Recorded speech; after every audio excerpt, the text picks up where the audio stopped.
is ironically about writer's block, which is a very tangible thing for me, and probably for all of you, I can imagine. And that being said, it is, I think, fittingly left untitled. As a writer, I'm constantly afraid of losing my voice, of being entirely devoid of ideas. What if I can't say the things I want to say? What if there comes a day my audience is no longer responsive? What if a response is not what I expect? Except then, wouldn't that still be better than letting my thoughts go unshared and my opinions left unsaid?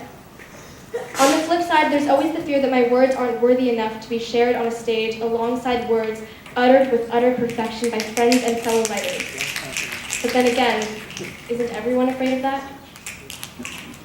I think there comes a time in every poet's life when they begin to doubt everything they've ever known. And I think this point is recurrent for me. It's almost as if existential crises are on the daily. Don't get me wrong, I'm not mentally unstable or anything, although you could probably argue it since I'm up here ranting to all of you about my inability to articulate experiences I've been through. But I will say, nothing about this art is easy. Not writing, not performing, but that doesn't make me or anyone a poor artist. Because standing up here, seeing friends, loved ones, and strangers alike, it's almost like I'm losing control. Like I don't have a handle on what is real and what my words have created for me.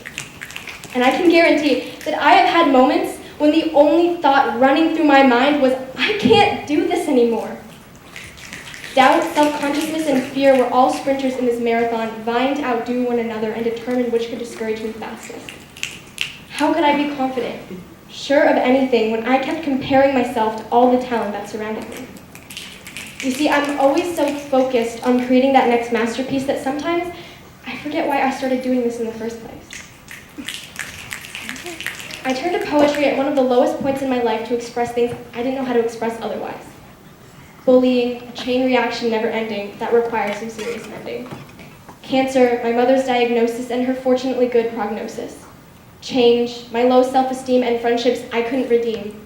Social injustices, double standards, and questions left unanswered, there wasn't a single moment I felt uncensored. Poetry has provided me with a medium, a happy, chaotic, thought-provoking, nail-biting, soul-consuming one, and for that, I am forever grateful.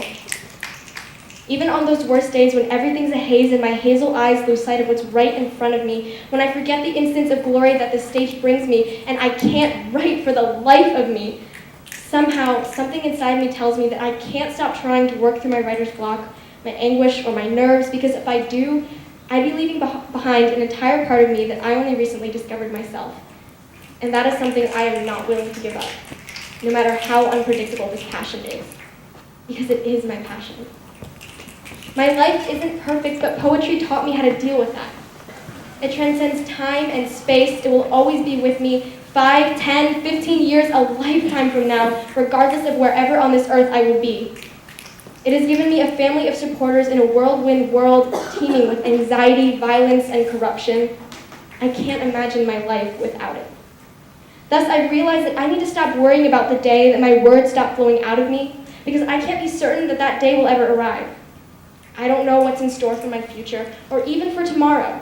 But on this stage, if even for a moment, I can allow the tomorrow and the tomorrow and the tomorrow after that to fade away, and it's just me, the same girl up here, the same person I will always be.